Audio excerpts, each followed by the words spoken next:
الفرق ما بين الولاد والبنات لما يفتحوا الحصالة بتاعتهم في العيد. نبدأ بالبنات.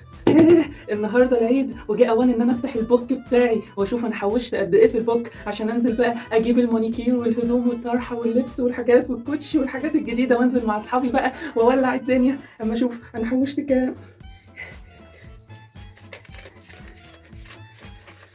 ايه ده 5000 جنيه بس؟ ايه ده انا مش هعرف اعمل حاجه كده. 5000 جنيه بس؟ ده كده ال 5000 جنيه دول هيجيبوا ايه ولا ايه؟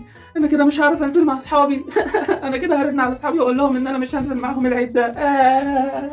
الولاد بقى يا زميلي.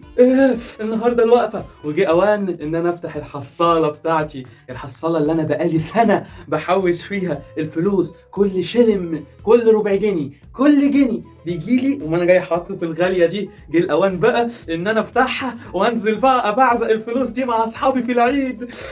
لما نشوف بقى انا حوشت كام لما نشوف. ايوه يا جدعان فلوس ياما.